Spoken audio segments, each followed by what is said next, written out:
Mas então, como ganhar massa magra? Como aumentar os meus músculos? Pergunta difícil, resposta complexa.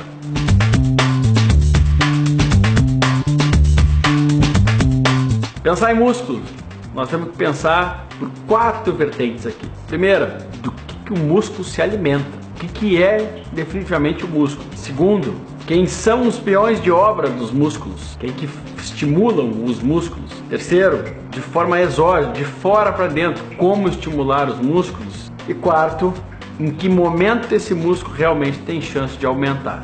4 coisas importantes da gente pensar. Primeiro, músculo é proteína. Você sabe que músculo é feito de proteína. É a proteína. E para isso eu preciso então ter ingestão de proteína. Repito o que eu já falei em outros vídeos. Não necessariamente as proteínas animais, mas as proteínas animais têm mais compatibilidade, são mais completas em termos de aminoácidos, que são os constituintes das proteínas, com a nossa proteína, que também é animal.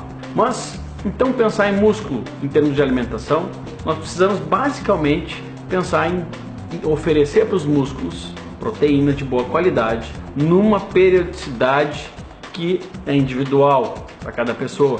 Basicamente, por alto, sabemos que o nosso turnover, ou seja, a velocidade com que necessitamos de aminoácidos e que disponibilizamos esses aminoácidos é cerca de 3 horas mais ou menos. Ou seja, a cada 3 horas eu estaria precisando de aminoácidos no meu corpo. Aminoácidos, proteínas.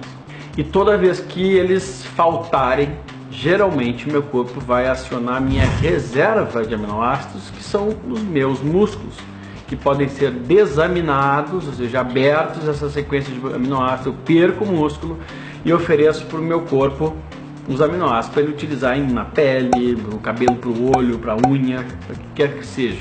Então, boa qualidade e quantidade de proteínas é fundamental. Mas eu também preciso que o meu corpo fabrique endogenamente os hormônios responsáveis pela manutenção, pelo anabolismo, pela construção. Anabolismo não é ter anabolizantes, né? Anabolismo e reparo celular, que é a função de hormônios esteroidais, dos hormônios sexuais, quer dizer simplesmente construção.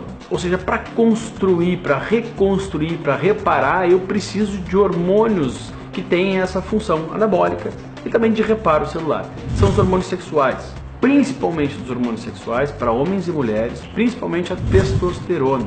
E para ter boas quantidades de testosterona, dependo de idade, de não estar ingerindo pílula contraceptiva, pílula anticoncepcional para a mulher destrói, acaba com a possibilidade da mulher ter boas produções de testosterona, e aí sem testosterona dificilmente desenvolver massa muscular, isso é extremamente comum. Então depende de idade, do que a gente está fazendo, dos nossos hábitos de vida e também em termos de alimentação, de darmos para o corpo o substrato para a produção dos hormônios esteroidais. São eles colesterol. Toda vez que falta colesterol para o meu corpo, e aí a gente sabe que níveis muito baixos são deletérios, são ruins para o nosso corpo produzir hormônios, o meu corpo diminui a produção dos hormônios sexuais que são produzidos a partir desse substrato, do colesterol. Então, boa alimentação para nutrir os músculos, para que eu tenha uma boa condição hormonal, o que depende também do que eu faço, dos meus hábitos, do que eu tomo, no caso das mulheres, anticoncepcionais, ou de algumas outras medicações que fazem declinar, diminuir os níveis de testosterona. Sim, as mulheres também têm testosterona, deveriam ter o melhor possível dentro da capacidade delas de produzir. Terceiro, de fora para dentro, não há outro jeito, meu amigo, minha amiga, é musculação. Tem que fazer atividade física, ninguém cresce músculos ficando parado olhando para a lua esperando, e muito menos só correndo. O que realmente gera o aumento da massa muscular, e isso é positivo para qualquer pessoa. Vamos pensar, a maioria das pessoas tem déficit de quantidade de músculo. Os músculos do nosso corpo, além de serem glândulas, hoje a gente considera o tecido muscular como um tecido glandular de tantas coisas boas que promove, que provoca e que também produz. Então, quanto mais quantidade de músculo em relação à gordura, para nós hoje, seres humanos, que somos quase sempre sedentários, por mais atividade física que fizemos, passamos o resto do dia sentado, mais chances de termos uma vida depois fazendo os exercícios, viajando, caminhando, não sendo sedentários e nem com dificuldades, sem dores, e também que consigamos manter nosso metabolismo basal aumentado. A quantidade de energia que o músculo precisa para se manter vivo é grande. Então nosso metabolismo aumenta, mesmo se eu não fizer nada. Dependendo da quantidade de músculo, se eu estiver parado, eu estou gerando um gasto calórico, um gasto energético maior. Isso a gente chama de metabolismo basal. Então, eu não só dependo de alimentação, não só dependo de ter boa condição hormonal, mas também de executar o exercício que provoque a microlesão naquelas fibras musculares. E esse exercício é a musculação, é o exercício resistido de força, para replicar essa fibra muscular. E é muito difícil, tem que ser muito bem feito e de forma intensa mesmo. Por último, qual o momento que esse músculo ele consegue reparar? No repouso.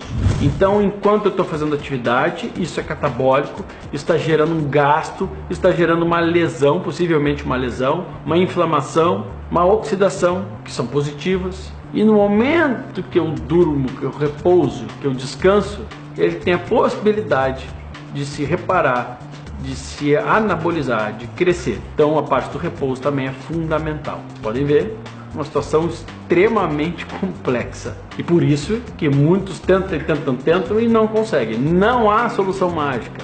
Não adianta só treinar e não descansar e não comer bem. Não adianta só ficar usando uma série de pró-hormonais ou hormônios também. Não. A equação é complicada.